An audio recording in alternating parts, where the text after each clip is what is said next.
انسان کے اندر دونوں سسٹم ہیں، فَأَلْهَمَهَا فُجُورَهَا وَتَقْوَاهَا، یہ دونوں نظام لے کے چلتا ہے۔ اسلام کو سیکھنا پڑتا ہے، اور اسلام کے لیے جو سب سے بڑا سرمایہ ہے، جیسے آپ بازار میں جاتے ہو، دکان کھولتے ہو، پھیری لگاتے ہو، تو اس کے لیے پیسہ چاہیے، ڈالر چاہیے۔ ڈالر کے بغیر آپ کاروبار نہیں کر سکتے۔ اسلام کے لیے ایمان چاہیے، ایمان کے بغیر اسلام پہ چلا نہیں جاتا، جانتا ہوگا چل نہیں سکے گا۔ ایمان وہ طاقت ہے، وہ سرمایہ ہے، وہ کیپٹل ہے جس سے کوئی مرد عورت وہ دین پہ چل سکتا ہے۔ یہ زیادہ ہوگا تو زیادہ چلے گا، تھوڑا ہوگا تو تھوڑا چلے گا، نہیں ہوگا تو صفر ہوگا، زیرو ہوگا۔ تبلیغ کا جو یہ کام اللہ تعالیٰ نے ہمیں دیا ہے، یہ ایمان کو سیکھنے کی اور اس کو آگے پہنچانے اور پھیلانے کی محنت ہے۔ ایمان سیکھنے کے لیے فَمَنْ شَاءَ اتَّخَذَ إِلَىٰ رَبِّهِ سَبِيلًا، کوئی ایک طریقہ نہیں ہے، کئی طریقے ہیں۔ اللہ نے سبیل کے اوپر الف لام نہیں لگایا، الف لام ہٹا کر یہ بتایا ہے کہ اللہ تک پہنچنے کے راستے کئی ہیں، محنت کے، اور راستہ تو ایک ہے اسلام، اس پر آنے کی جو محنت ہے اس کے راستے مختلف ہیں۔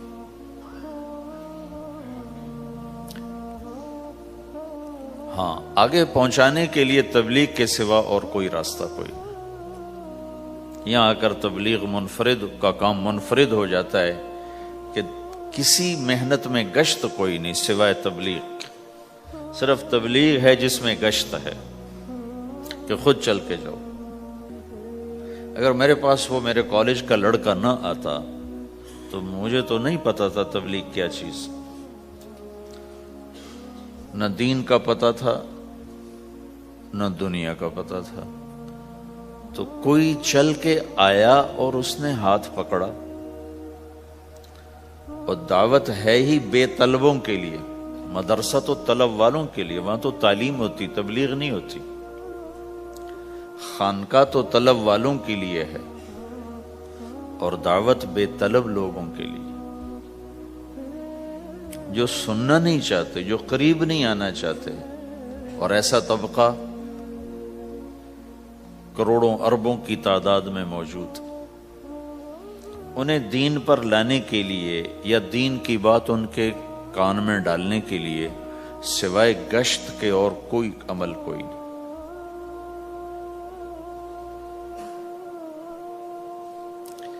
میں پشاور گیا تو جماعت میں انہوں نے کہا جی یہاں ایک وکیل صاحب ہیں، تبلیغ والوں کو بہت گالیاں دیتے ہیں،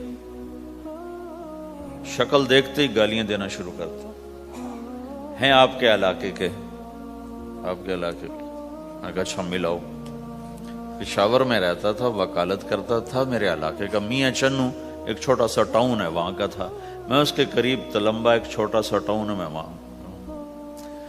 تو جب ہم ان کے دروازے پر گئے اور نوک کیا تو دروازہ کھلتے ہی انہوں نے وہی کام شروع کر دیا، دیکھتے ہی۔ اور کہا میں نے تمہیں کتنی دفعہ کہا ہے، وہ جو مقامی، کہ تبلیغ والوں کو میرے دروازے پر مت لایا کرو۔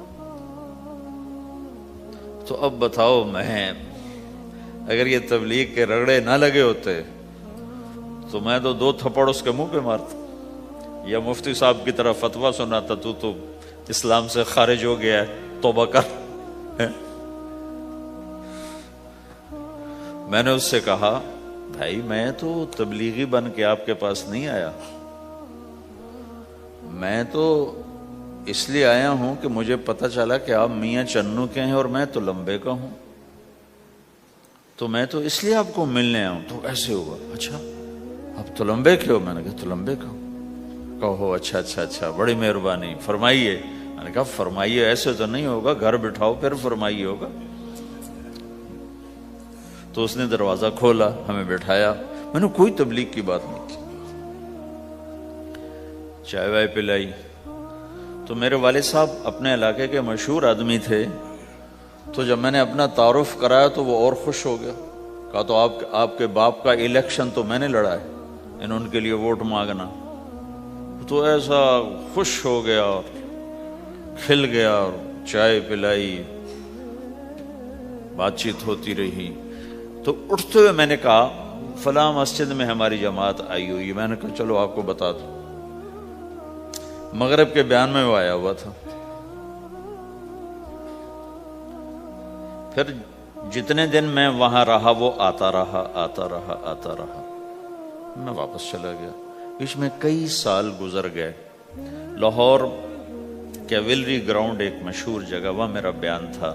جو کرکٹر آئے ہوئے تھے، ان کو ہم نئے سعید انور، انضمام، مشتاق، ان کو ہم قریب کر رہے تھے، اس وقت نئے ان کو قریب کر رہے تھے۔ تو یہ لوگ آئے ہوئے تھے۔ تو بیان کے بعد ان کو لے کر ہم ایک کمرے میں بیٹھے۔ اس کمرے کی دیوار شیشے کی تھی، تو لوگ اندر آنے کی کوشش کر رہے تھے، تو ان پہرے والے ان کو روک رہے تھے۔ تو اس میں سے ایک آدمی منہ اوپر کر کے میری طرف سے اشارہ کرے، تو میں نے دیکھا تو ایک آدمی کی بڑی داڑھی، اور وہ مجھے ایسے ایسے اشارہ کر رہا ہے۔ میں نے نہیں پہچانا۔ تھوڑی دیر کے بعد میں نے غور سے دیکھا تو وہ وہی وکیل صاحب پشاور والے۔ تو میں نے کہا ان کو اندر بلاؤ، اندر بلاؤ۔ وہ اندر آئے تو میں اٹھ کے ملا، کہنے لگے یہ دیکھو، یہ تمہارا ایک گشت، میرا وقت بھی لگ چکا ہے، بدنوں کا چلہ لگا ہے یا 3 چلے لگے ہیں۔ تو جو دیکھو نا، آپ میں سے کئی لوگ پھیری لگاتے ہیں، جس کو گجرا پھیری لگاتا ہوں، پھیری۔ میں پہلے سمجھا ہی نہیں، پھیری تو کہتے ہیں چھوٹے جہاز کو جو سمندر میں چلتا ہے۔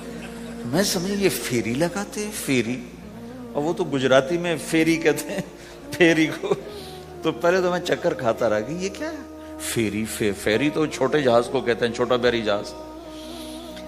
تو پھر بعد میں کسی نے کہا کہ یہ چل پھر کے سودا بھیجا۔ اچھا، پھیری کو پھیری کہہ رہے ہیں، تم خدا کو خدا کر دیتے ہو، خدا کا شکر۔ ایک تو خدا لفظ ہی میں نے پہلے کہا تھا، بولنے کا نہیں ہے، ایک اس کو خدا کو خدا کر دیتے ہو، خدا کی قسم۔ تو تم پھیری لگاتے لگاتے گاہک بنا لیتے ہو، نہیں بناتے ہو؟ پھیری لگاتے لگاتے تم اپنے گاہک بنا لیتے ہو۔ یہی تبلیغ کا کام ہے کہ پھیری لگاؤ، لوگوں کے در کھٹکھٹاؤ، کوئی لے گا کوئی نہیں لے گا۔ جو آپ لوگ پھیری لگاتے ہو تو سارے آپ سے سودا لیتے ہیں؟ نہیں لیتے، کوئی لیتا ہے کوئی نہیں لیتا۔ لیکن آپ جاتے رہتے ہو، جاتے رہتے ہو، جاتے رہتے ہو، جاتے رہتے ہو، آہستہ آہستہ آپ اپنا اتنا کام کر لیتے ہو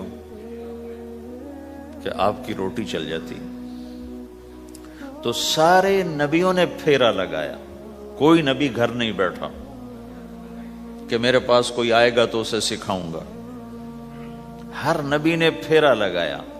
اور داؤد علیہ السلام نے ایک دفعہ یہ کیا، ایک بڑا عبادت خانہ بنایا اور اس کی دیواریں اونچی کر دی، اتنی اونچی کہ اندر کوئی جا نہ سکے۔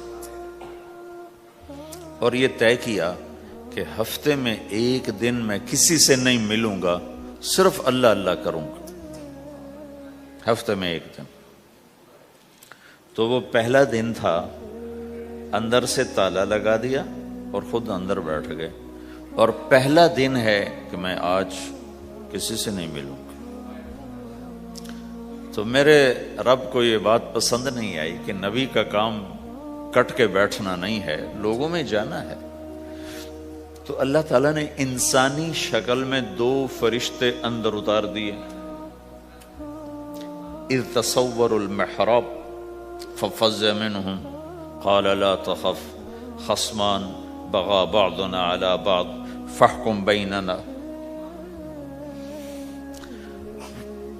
کہا جی حضرت ہمارا جھگڑا ہو گیا ہے، ہم آپ سے فیصلہ کروانے آئے۔ تو داؤد علیہ السلام ڈر گئے کہ دروازہ بند ہے، یہ آئے کہاں سے؟ دیوار اتنی اونچی ہے کہ اس کے اوپر سے چھلانگ لگا کے بھی اندر نہیں آ سکتے، تو یہ کون ہے، آئے کہاں سے؟ دروازے کو دیکھیں تالا لگا ہوا ہے، دیوار کو دیکھیں اتنی اونچی ہے، تو کون چھلانگ لگا کے اندر آئے گا؟ تو ڈر گئے۔ تو کہنے لگے جی آپ ڈرے نہیں، ہمارا جھگڑا ہو گیا۔ کہ کیا جھگڑا ہے؟ کیا جھگڑا ہے؟ کہ ان ھذا اخی لہ 99 نعجہ ولی نعجۃ واحدہ فقال اکفلنیھا وعزنی فی الخطاب. یہ میرا بھائی ہے، اس کے پاس 99 بکریاں ہیں، بھیڑیں، 99 بھیڑ ہے، اور میرے پاس ایک ہے. یہ مجھے کہتا ہے ایک بھی مجھے دے دے، میری 100 پوری ہو جائے. تو آپ بتاؤ یہ غلط کر رہا ہے کہ ٹھیک کر رہا ہے؟ اب یہ فیصلہ تو آپ چھوٹے سے بچے سے بھی کروا سکتے ہو. نہیں، یہ تو لطیفہ سا بن گیا، داؤد علیہ السلام کے لیے لطیفہ بن گیا کہ ایک آدمی کہتا ہے جی میرے پاس 99 ہے، تیرے پاس ایک ہے، تو ایک مجھے دے دے، میری 100 ہو جائیں. تو داؤد علیہ السلام سوچ میں پڑ گئے یہ چکر کیا ہے. تو ایک دم ان کو خیال آیا کہ اوہ، جیسے میرے رب نے مجھے پیغام بھیجا ہے کہ داؤد تجھے بندوں کو دعوت دینے کے لیے بھیجا ہے، مصلی پر بیٹھنے کے لیے نہیں بھیجا. ہاں مصلی پر بیٹھنا ہے، اس کے لیے رات ہے. قم اللیل الا قلیلا نصفہ او انقص منہ قلیلا او زد علیہ ورتل القرآن ترتیلا. چل ومن اللیل فتہجد بہ نافلۃ لک عسیٰ ان یبعثک ربک مقاما محمودا. رات ہے، آ جاؤ. ان ناشئۃ اللیل ہی اشد وطئا واقوم قیلا. آجا آجا، رات بڑی مزے کی چیز ہے، تو اور میں تنہا. فَإِذَا فَرَغْتَ فَانصَبْ وَإِلَىٰ رَبِّكَ فَارْغَب. آ جاؤ. تتجافى جنوبهم عن المضاجع يدعون ربهم خوفا وطمعا ومما رزقناهم ينفقون. رات تیری میری، دن میرے بندوں کے لیے. نہیں بیٹھ سکتا، تسبیح پکڑ کے نہیں بیٹھ سکتے ہو. تو اس پر داؤد علیہ السلام سجدے میں گرے. آیت سجدہ ہے اس لیے میں نہیں پڑھتا ہوں. سجدے میں گرے اور کہا یا اللہ معافی کر، یا اللہ معاف کر دے، یا اللہ معاف کر دے. میں نے دروازے بند کر لیے، حالانکہ یہ میرے منصب کے خلاف تھا. اس پر اللہ سے معافی مانگی. تو چل کے جانا نبیوں کی صفت ہے، یہی ہماری صفت. اس امت کو یہ کام دیا گیا کہ یہ اوروں کے پاس جا کے اپنا سودا پیش کر، اپنوں کو بھی سنبھالے اور غیروں تک بھی پہنچے. نہیں سنتے پھر جاؤ، نہیں سنتے پھر جاؤ. کیونکہ دلوں کا پھیرنا اللہ کے ہاتھ میں ہے، تیرے ذمہ آواز لگانا ہے. اللہ تعالیٰ نے تقسیم کر دی. قم اللیل الا قلیلا، رات اللہ کے پاس آ جا. دن میں کیا کر، ان لک فی النہار سبحا طویلا، تیرا دن میں کام بہت زیادہ ہے. سبحا طویلا، دعوت کے کام کو تیرنے سے تشبیہ دی ہے. سبح تیرنے کو کہتے. اللہ کے نبی کا ایک گھوڑا تھا جس کا نام تھا سبحہ، میں نے بتایا تھا پہلے دن. وہ اتنا تیز چلتا تھا جیسے تیر رہی ہو، اس لیے اللہ کے نبی نے خود اس کا نام سبحہ رکھا تھا، تیرنے والا. تو تبلیغ کے کام کو تیرنے سے تشبیہ دی کہ آپ نے لمبا تیرنا ہے. اور مکے میں تو پانی کوئی نہیں، تو کہاں تیرنا ہے جی؟ سارے مکے میں پانی کا قطرہ کوئی نہیں زمزم کے کنویں کے سوا، تو تیرنا کہاں ہے؟ یہ اس دعوت کے کام کی بڑی خوبصورت تصویر ہے. سبحا طویلا. حالانکہ اللہ فرماتا ہے ان لک فی النہار شغلا طویلا عملا عظیما جہدا طویلا، لیکن سبحا طویلا. جو آدمی چل رہا ہوتا ہے اگر وہ بیٹھ جائے تو کوئی نقصان تو کوئی نہیں. گاڑی چلا رہا ہے، کہیں گاڑی روک لے تو کوئی نقصان تو کوئی نہیں، تھوڑی دیر سے پہنچ جائے گا.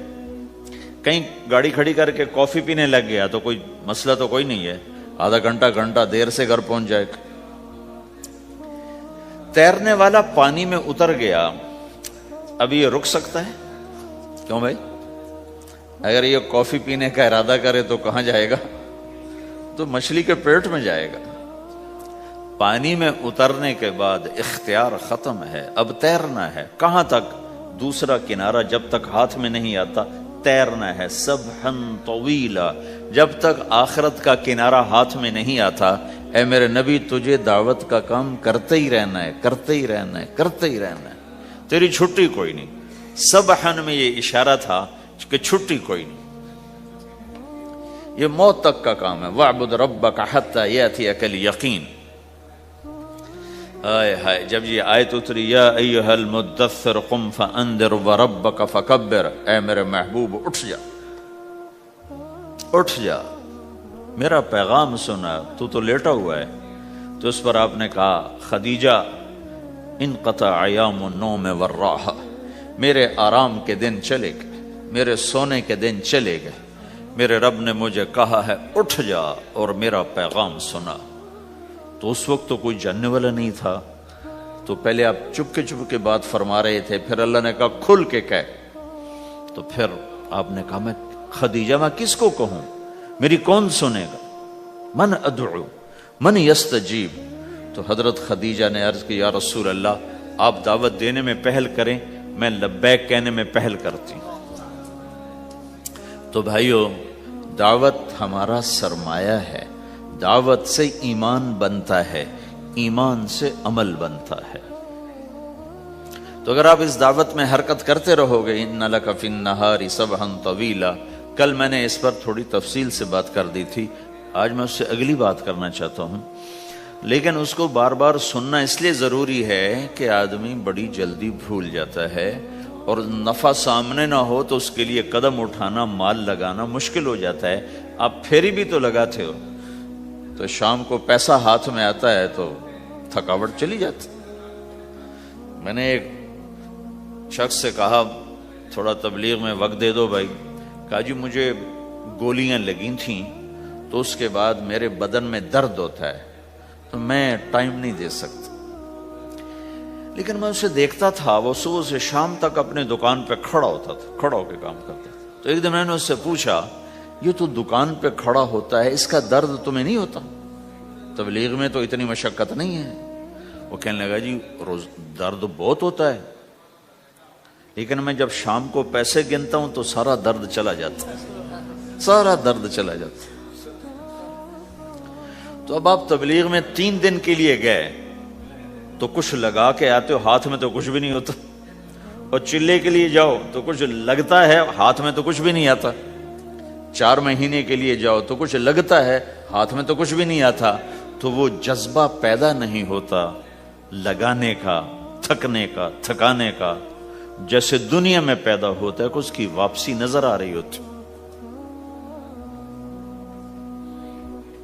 تو اس لیے بار بار ضرورت ہے اس کو سننے اور سنانے کی کہ اللہ نے اس امت کو یہ منصب دیا ہے، کنتم خیر امت اخرجت للناس، تم سب سے بہترین امت ہو، تمہیں نکالا گیا ہے۔ کیا کرتے ہو؟ تأمرون بالمعروف وتنہون عن المنکر وتؤمنون باللہ، بھلائی کی بات کرتے ہو، برائی سے روکتے ہو، صلہ مجھ سے لیتے ہو، تؤمنون باللہ، صلہ مجھ سے لیتے ہو، اللہ پہ ایمان لاتے ہو۔ کل بھی میں نے کہا تھا کہ ہر مسلمان کے ذمہ دعوت ہے، عمل کرے یا نہ کرے۔ آج پھر اس کو دوہرا رہا ہوں کہ عمل کرے یا نہ کرے، اوروں کو دعوت دینا ہر مسلمان کے ذمہ ہے۔ اللہ تعالیٰ نے بنو اسرائیل کے بارے میں کہا میری تم پہ لعنت ہے، لعن الذین کفروا من بنی اسرائیل علی لسان داود و عیسی ابن مریم، اے داود، اے عیسیٰ، ان پر لعنت بھیجو۔ کتنا سخت اللہ کا فرمان ہے۔ اچھا کیوں، کس لیے؟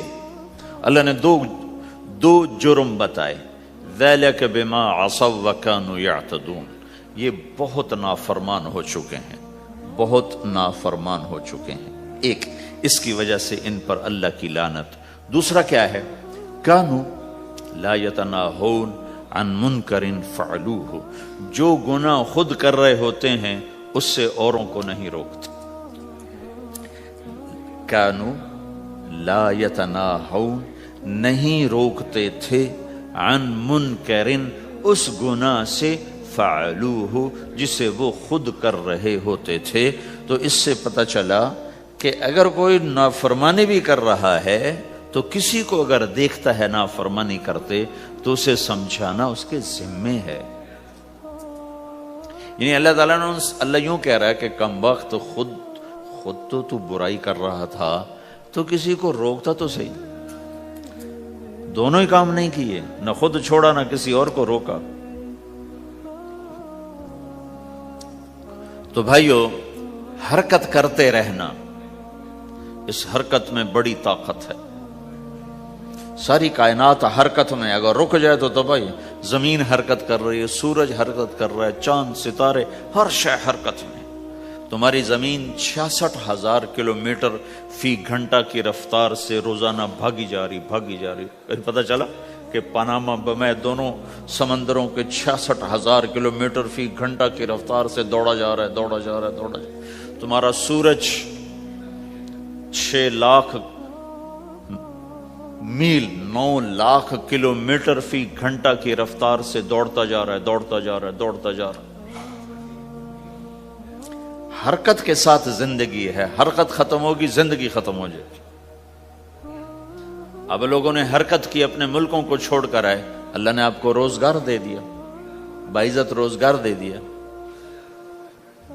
تو بھائیو اللہ کے دین کے لیے حرکت کرتے رہنا. عمل بھی آ جائے گا انشاءاللہ. ایک دن دیکھو گے زندگی بدلے گی. ہمارے بزرگ تھے، ساتھی فوت ہو گئے، تو ان کا بیٹا PIA میں کیپٹن تھا، جہاز اڑاتا تھا. تو انہوں نے کہا بیٹا نماز پڑھ لیا کر. کہا ابا فرصت نہیں ملتی، بہت کام ہوتے. کہا اچھا چلو نماز کے وقت ایک آدمی کو دعوت دے دیا کر. 5 نمازیں ہیں، 5 دفعہ دعوت دے دیا کر. وہ کہنے لگا میں دعوت دوں؟ خود تو میں پڑھتا نہیں، دوسرے کو کیسے دعوت دوں؟ کہا بیٹا ایک تو میری مان لے، نماز کا انکار کیا ہے تو یہ تو مان لے کہ چلو کسی کو کہہ دیا کر کہ بھائی نماز پڑھا کرو. کہا چلو یہ تو آسان ہے، میں کہہ دوں گا. تو اس نے اپنے ابا کی بات مان لی. ہر نماز پہ 1-2 کو کہہ دیتا بھائی نماز پڑھا کرو. اس کے والد فوج میں جرنیل تھے، یہ کیپٹن تھا. دونوں کی ملاقات نہیں ہوئی. 6 مہینے بعد باپ بیٹا کی ملاقات ہوئی تو دیکھا تو کپتان صاحب کی داڑھی بھی اور ماتھے پہ محراب بھی. انہوں نے کہا بیٹا یہ کیا ہوا؟ کہا آپ نے مجھے پھنسا دیا. وہ جب میں لوگوں کو کہتا رہا تو میرے اپنے اوپر اثر ہونا شروع ہو گیا کہ میں اپنے آپ کو ملامت کرنے لگا کہ اوروں کو تو کہہ رہا ہے، خود تو پڑھتا نہیں. کہا اس نے مجھے کھڑا کیا اور میں نماز پہ آیا. پھر ایک دن شیو کرنے لگا، شیشے میں کھڑا دیکھ رہا تھا تو میں نے کہا جب اللہ کو سجدہ کر رہا ہوں تو چہرے پہ نبی کی سنت بھی ہونی چاہیے. تو میں نے سیفٹی بھی پھینک دی، میں داڑھی بھی رکھ لی. تو تبلیغ کا کام کرتے رہنا. ہم فرشتے نہیں بن سکتے. ایک دفعہ ایک آدمی نے میرے اوپر بڑی چڑھائی کی، تم تبلیغ والے منافق ہو، کہتے کچھ ہو کرتے کچھ ہو، تمہارے قول اور فعل میں بہت فرق ہے، بہت. جب ان کا غصہ اتر گیا تو میں نے ان سے کہا بھائی 100 نمبر تو اللہ نے بھی نہیں مانگے، آپ کیوں مانگتے ہو؟ اللہ نے کہا ہے فمن ثقلت موازینہ، جس کی نیکیاں بڑھ جائیں گی گناہ تھوڑے ہوں گے تو پاس کر دوں گی. تو 100 نمبر تو اللہ نے بھی نہیں کہا کہ ایک گناہ تیرے کھاتے میں نہیں ہونا چاہیے. 100/100 نمبر لے گا تو جنت دوں گا، نہیں تو ریپٹ مار کے جہنم میں ڈالوں گا. تو 100 نمبر تو اللہ بھی نہیں مانگتا. اسے پتا ہے میرا بندہ کمزور ہے، کبھی گناہ کرے گا کبھی نیکی کرے گا. تو وہ کہتا ہے جس کے پاس 51 نیکیاں ہوئیں اور 50 گناہ ہوئے تولوں گا تو 51 جھک جائیں گے نا، 50 معاف. مثال دے رہا ہوں میں. ہمارے علاقے میں ایک زمیندار تھے، وہ ذکر بھی بہت کرتے تھے، گالیاں بھی بہت دیتے. ادھر سبحان اللہ تیرے فلانے، الحمدللہ کے ساتھ ایک پھکڑ تولتے تھے. ساری زندگی وہ ایسا ہی کرتے رہے. جب وہ فوت ہو گئے تو کسی نے ان کو دیکھا تو انہوں نے پوچھا کہ میاں صاحب آپ کے ساتھ کیا ہوا؟ آپ تو گالیاں بہت دیتے تھے. خود انہیں یہ پوچھ رہے آپ تو گالیاں بہت دیتے تھے، تو آپ کے ساتھ کیا ہوا؟ کہ اللہ تعالیٰ نے میرے ذکر اور میری گالیوں کو تولا تو میرا ذکر بڑھ گیا تو میری بخشش ہو گئی. اللہ نے بھی کاؤنٹنگ رکھی ہے، پرفیکشن مانگی ہی نہیں. اگر اللہ پرفیکشن مانگتا تو پھر آپ کہتے تم کرتے کچھ ہو کہتے کچھ ہو. اگر میں کہتا صحیح ہوں تو ایک نیکی تو کر رہا ہوں، اور کرتا نہیں ہوں تو ایک گناہ کر رہا ہوں. کیا پتا میرا رب میرے کہنے کے طفیل میرے نہ کرنے کو معاف کر دے. بس ایک صورت میں ہے کام خطرناک کہ اگر میں اس کہنے سننے کو اپنی دنیا بنانے کا ذریعہ بنا لوں پھر خطرناک ہے. تأمرون الناس بالبر وتنسون انفسکم وانتم تتلون الکتاب، وہ یہ آیت. لیکن اگر میرے اندر اخلاص ہے تو پھر میں انسان ہوں، کبھی اچھا کروں گا کبھی برا کروں گا، لیکن میرے ذمہ صدا لگانا ہے. تو بھائیو اس تبلیغ کے کام کو کرتے رہنا. اس سے ایمان بنتا ہے، ایمان سے دین وجود میں آتا ہے. دین کے دو حصے ہیں، ایک عبادات ہے جس میں نماز سب سے اہم ہے. پھیری پہ ہو گھر پہ ہو نماز نہ چھوڑو. رمضان کے روزے ہیں، اللہ پھر رزق زیادہ دے دے، حج کرو، زکوٰۃ دو. لیکن عبادات بڑی محدود ہیں اور اس میں کثرت اللہ نے مطالبہ بھی نہیں کیا، بلکہ اللہ تعالیٰ نے اس میں اعتدال ہی کو پسند فرمایا ہے. اللہ تعالیٰ نے ہمارے نبی لمبی لمبی نمازیں پڑھتے تھے تو اللہ تعالیٰ نے روک دیا کہ ما انزلنا علیک القرآن لتشقی، میرے نبی میں نے تمہیں قرآن اس لیے نہیں دیا کہ تو لمبی لمبی نمازیں پڑھ کے تھکتا رہے، درمیان نہ چل. اللہ کے نبی نے تبلیغ میں زیادہ زور دکھایا تو اللہ نے اس پر بھی کہا فلا تذهب نفسك عليهم حسرات، اتنا غم نہ کیا کر کے تو خود ہی ہلاک ہو جائے، مات نہیں، ایسا نہ کر. تو عبادات محدود ہیں اور اس میں اعتدال مطلوب ہے. سارا دن مصلی پہ بیٹھنا یہ اللہ نہیں دیکھنا چاہتا. اللہ یہ دیکھنا چاہتا ہے کہ تو باہر جاتا کہ میں دیکھوں کہ اب تو کیا کرتا ہے.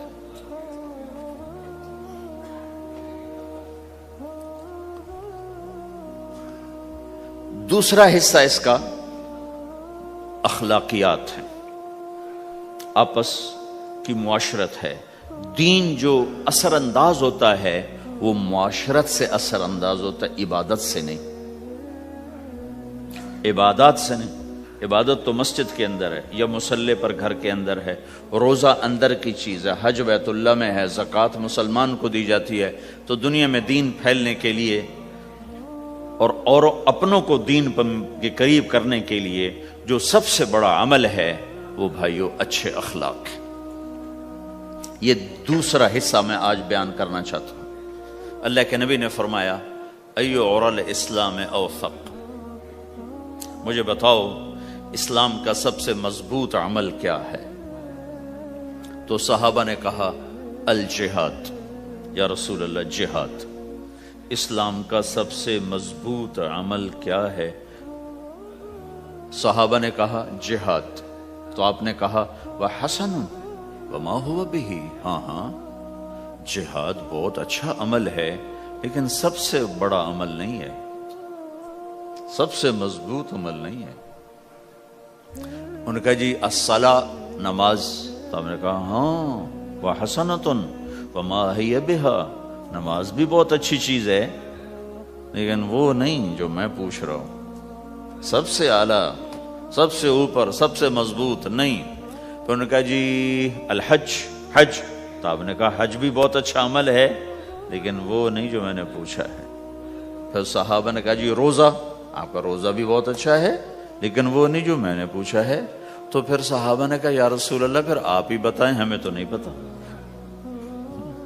تو ہمارے نبی عبادات سے اوپر لا رہے ہیں، اپنے ساتھیوں کو عبادات پہ قائم کر دیا. ہر آدمی نمازی بن چکا ہے، ہر آدمی روزے دار بن چکا ہے، ہر آدمی مالدار زکوٰۃ دینے والا بن چکا ہے اور ہر آدمی حج کا جذبہ پیدا کر چکا ہے. اب آپ ان کو اخلاق پہ لانا چاہتے ہیں چونکہ اسلام کی تکمیل اخلاق سے ہے. اسلام کو تشبیہ دی گئی ہے گھر کے ساتھ، بنی الاسلام علی خمس. تو بنیا کا لفظ عمارت پر بولا جاتا ہے. تو اسلام کی بنیاد میں ہے کلمہ، نماز، روزہ، حج، زکوٰۃ. اگر اس مسجد کی بنیادیں بھر دی جائیں تو اس کو مسجد تو نہیں کہیں گے نا. ہاں جی بنیادیں ڈال دی ہیں، چھت ڈالنی ہے. جب چھت پڑے گی تو پھر یہ مسجد کہلائے گی.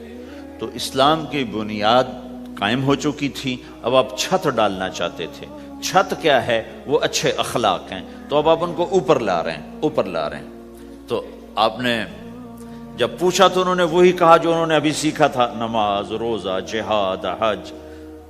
لیکن آپ نے سب کی نفی کر دی، نہیں یہ بھی نہیں، یہ بھی نہیں، یہ بھی نہیں، یہ بھی نہیں۔ اچھا یا رسول اللہ آپ بتائیں، تو آپ نے فرمایا ان اوثق عر الاسلام الحب للہ والبغض للہ، اسلام کا سب سے مضبوط عمل وہ آپس میں اللہ کے لیے محبت کرنا ہے۔ اسلام کا سب سے مضبوط عمل وہ آپس میں اللہ کے لیے محبت کرنا ہے۔ اسلام کا سب سے مضبوط عمل وہ محبت ہے، اللہ کے لیے بغض ہے، اللہ کے لیے محبت ہے، یہ اسلام کا سب سے مضبوط عمل ہے۔ تو بھائیو، یہ چھوٹا سا معاشرہ اسلامی بن جائے، اس کے لیے بنیاد میں نے پہلے بتا دی، اب چھت بتا رہا ہوں، وہ ہیں اچھے اخلاق۔ اللہ تعالیٰ نے جب ہمارے نبی نے نماز لمبی پڑھی تو اللہ نے کہا درمیانی پڑھو، میں نے ابھی بتایا۔ تبلیغ میں دکھ زیادہ جھیلا تو اللہ نے کہا درمیانہ چلو۔ لیکن جب اللہ کے نبی نے اخلاق بلند کیے، اخلاق، تو اس پر بھی اللہ تعالیٰ فرماتا میرے نبی ذرا اتنا نرم نہ ہو، تھوڑا سا سختی دکھا، آنکھیں دکھا، تھوڑا شوشاں کر۔ تو میرے رب نے کیا کہا؟ واہ، میرے رب نے آپ کے اخلاق کی جیسی تعریف کی ہے، آپ کے کسی عمل کی ایسی تعریف نہیں کی۔ نماز کو کہا معتدل، اعتدال، دعوت کو کہا اعتدال، اور اخلاق کو کیا کہا؟ انک لعلی خلق عظیم۔ اور اس کو طاقت پہنچائی قسم اٹھا کے، نون، پھر قسم اٹھائی قلم کی جو علم کا ذریعہ ہے، والقلم وما یسطرون، مجھے قسم ہے قلم اور اس کی تحریر کی، ما انت بنعمت ربک بمجنون وان لک لاجرا غیر ممنون۔ ان دو آیتوں کو چھوڑ کر اگلی جو آیت آ رہی، وانک لعلی خلق عظیم، اے میرے محبوب میں قسم اٹھاتا ہوں قلم اور اس کی تحریر کی، تیرے اخلاق بڑے عالی شان ہیں۔ یہ نہیں کہا تیرے اخلاق بڑے عالی ہیں، انک لعلی، علا، علا کا یہاں بہت عظیم الشان کردار ہے۔ علا یہ بتا رہا ہے کہ اے میرے نبی، جتنے اخلاق تصور کیے جا سکتے ہیں وہ سب تیرے تابع ہو چکے ہیں، اور تو ان پہ سوار ہو چکا ہے، تو ان پہ چھا چکا ہے۔ علا چھا جانے کے لیے ہوتا ہے کہ تمام اخلاق تیرے غلام ہو چکے ہیں۔ ایک دفعہ آپ نے فرمایا اچھے اخلاق 360 قسم ہیں، 360 قسم، 360 صفات کا مجموعہ اچھے اخلاق۔ کوئی ایک صفت کسی کو مل گئی تو جنت میں چلا جائے گا۔ تو ابو بکر رضی اللہ عنہ سامنے بیٹھے تھے، کہنے کہ یا رسول اللہ افی منہا شیء، ان 360 میں کوئی میرے اندر بھی کچھ ہے؟ تو آپ نے کہا تیرے اندر سارے کا سارا، کوئی کمی کوئی نہیں، پورے۔ یہ آپ نے اور کسی کو نہیں کہا، صرف آپ نے یہ ابو بکر سے فرمایا کہ ابو بکر تیرے اندر پورے اخلاق 360۔ تو بھائیو، آپس کی محبت اور اچھے اخلاق یہ اسلام کا سب سے چوٹی کا سبق، سب سے اعلیٰ درجے کا سبق۔ اب ایک حدیث میں جو حدیث جبریل کہلاتی ہے، وہ انسانی شکل میں آ کر پوچھتے ہیں یا رسول اللہ اسلام کیا ہے؟ تو آپ کہتے ہیں کلمہ، نماز، روزہ، حج، زکوٰۃ، یہ اسلام ہے۔ یہی سوال اب آخری حج کا موقع آ چکا ہے، اب اسلام 9 سال آگے، 10 سال آگے جا چکا ہے اور اس کی شکل مکمل ہو چکی ہے۔ تو عمر بن عبسہ رضی اللہ تعالیٰ عنہ یہ آخری حج کے موقع پر آپ سے ملتے ہیں اور آ کر یہ آپ سے پوچھتے ہیں یا رسول اللہ مل اسلام؟ سوال ایک ہے، مل اسلام؟ شروع میں مدینے کے داخلے کے شروع میں جبریل انسانی شکل میں آتے ہیں اور کہتے ہیں مل اسلام، اسلام کیا ہے؟ تو آپ کہتے ہیں کلمہ، نماز، روزہ، حج، زکوٰۃ۔ اب یہی سوال 10 سال کے بعد یا 9 سال کے بعد عمر بن عبسہ کہتے ہیں یا رسول اللہ مل اسلام، اسلام کیا ہے؟ تو اب جواب سنو، آپ نے فرمایا اطعام الطعام وطیب الکلام، میٹھا بول بولنا اور کھانا کھلانا۔ کسی سے میٹھا بول بولنا کتنا عظیم ہے میرے نبی کی، میرے اللہ کی بارگاہ میں، کہ آپ نے فرمایا ابتسامک فی وجہ اخیک صدقہ، تو اگر کسی مسلمان کو ہنس کے مل لے تو یہ بھی تیرے لیے صدقے کا ثواب ہے، صدقہ لکھا جائے گا۔ جبریل کہتے ہیں یا رسول اللہ مل ایمان، ایمان کیا ہے؟ تو آپ فرماتے ہیں اللہ کو ماننا، فرشتوں کو ماننا، نبیوں کو ماننا، کتابوں کو ماننا، تقدیر کو ماننا، موت کے بعد کی زندگی کا اقرار کرنا۔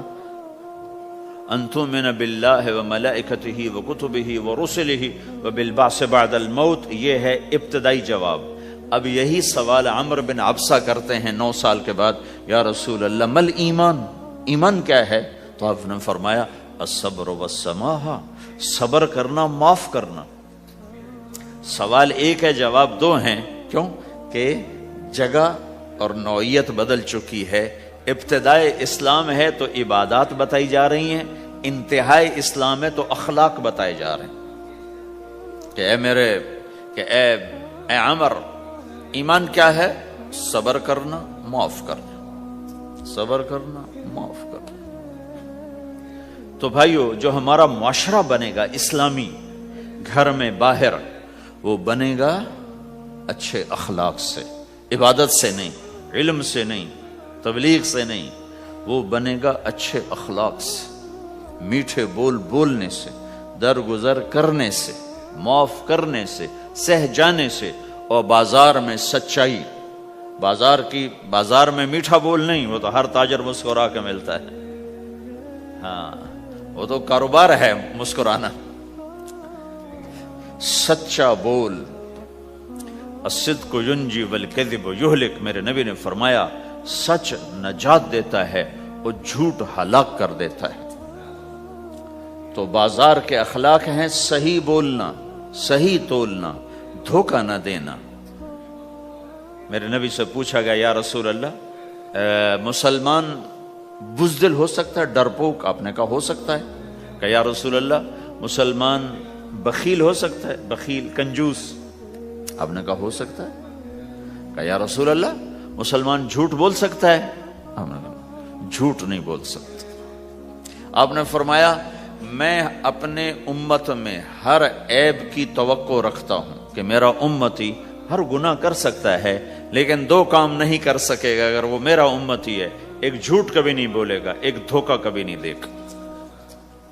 اور یہ دونوں کام ہمارے پورے عروج پر ہیں۔ تو مسلمان دھوکہ نہیں دیتا کسی کو، مسلمان جھوٹ نہیں بولتا۔ تو اللہ کے نبی نے یہ نہیں فرمایا جو نماز نہیں پڑھتا وہ وہ مجھ سے نہیں ہے، میری امت میں سے نہیں، جو روزہ نہیں رکھتا میری امت میں سے نہیں ہے، زکوٰۃ نہیں دیتا میری امت میں سے، یہ نہیں کہا۔ آپ نے کہا من غش فلیس منا، جس نے کسی کو دھوکہ دیا وہ میری امت میں سے نہیں، میری امت سے خارج۔ تو آپ کی تجارت پاناما میں ایسی تجارتوں کو وہ اسلام کا بولتا ثبوت بن جائے۔ آپ کی جاب ہے تو ایسی ہو کہ اسلام کی پورا انڈونیشیا جو مسلمان ہوا ہے، مسلمان تاجروں کی تجارت سے مسلمان ہو۔ ملائیشیا، انڈونیشیا، فلپائن، ان علاقوں میں جتنا اسلام پھیلا ہے یہ تاجروں کی محنت سے پھیلا ہے۔ کہاں کے تاجر؟ یمن کے عرب تاجر،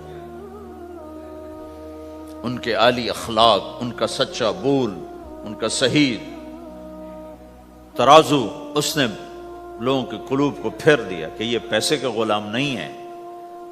تو ہماری تجارت اس لیے نہیں کہ ہم پیسہ بنائیں، ہماری تجارت اس لیے کہ ہم تجارت میں اللہ کے احکام زندہ کریں، جس میں سب سے بڑا حکم سچ بولنا ہے اور دھوکے سے بچنا ہے، اور غلط کاروبار سے، غلط کام سے بچنا ہے۔ صرف ہم پیسہ نہیں کماتے، ہم اللہ کا امر دیکھتے ہیں کہ اگر میرے اللہ کے حکم کے مطابق ہے تو ٹھیک، اگر اس کے مطابق ہم چھوڑ دیں تو بھائیو اپنی پہچان کرواؤ سچائی کے ساتھ، دیانت کے ساتھ، دھوکے سے بچتے ہوئے۔ ایک تاجر مجھے بڑے فخر سے بتا رہا، فیصل آباد کی بات، کہ جی میں صبح صبح قرآن پڑھ رہا تھا، دکان پہ بیٹھا ہوا، کپڑے کا تاجر، تو ایک گاہک آ گیا، کہا جی آپ قرآن پڑھ رہے ہو، بھلے آدمی لگتے ہو، تو میں نے بیٹی کے جہیز کے لیے کپڑا خریدنا ہے، تو میں نے کہا آپ سے خرید لیتا ہوں۔ تو وہ پھر ہنس کے کہنا جی میں نے جی 16 روپے میٹر والا کپڑا 48 روپے میٹر میں بیچ دیا۔ میں نے کہا واہ بھائی واہ، قرآن کی قیمت بڑی تھوڑی لگائی تو۔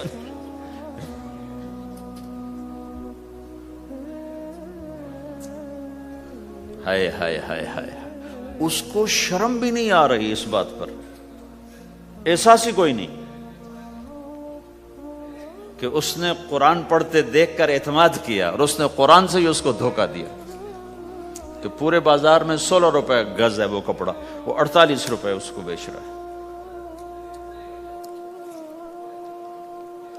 اگر اپنے نبی کی بات سنو، آپ نے کہا سچا تاجر قیامت کے دن نبیوں کے ساتھ کھڑا کیا جائے گا۔ کیوں؟ کہ ہر موقع پہ جھوٹ بولا جا سکتا ہے، پروفٹ کمایا جا سکتا ہے، دھوکہ دیا جا سکتا ہے، فراڈ کیا جا سکتا ہے، اور اس سے بچتا ہے بچتا ہے بچتا ہے بچتا ہے، نہ اپنوں کو دھوکہ دیتا ہے نہ غیروں کو دھوکہ دیتا ہے۔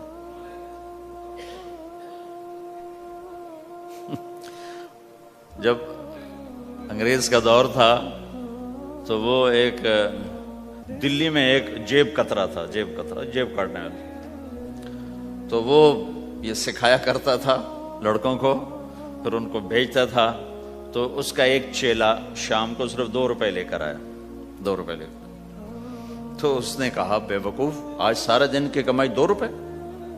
کہا استاد آج بہت بڑا مال مارا تھا، لیکن میں نے دیکھا تو وہ ایک گورا تھا، انگریز تھا، تو مجھے خیال آیا اگر قیامت کا دن عیسیٰ علیہ السلام نے میرے نبی کو گلہ دے دیا کہ تیرے امتی نے میرے امتی کی جیب کاٹی تھی، تو میں اپنے نبی کو کیا جواب دوں گا؟ تو میں نے جا کر اس کو واپس کر دیا، ابھی اپنے کے کھسکا کے لایا ہوں 2 روپے۔ تو پچھلے زمانے کے تو چور بھی ایسے خوددار ہوتے تھے، اب تو نمازی ایسے غیرت کہاں پھینک کے آ گئے ہیں، ماتھے پہ محراب ہوتا ہے اور دھوکے میں سب سے اول ہوتا ہے۔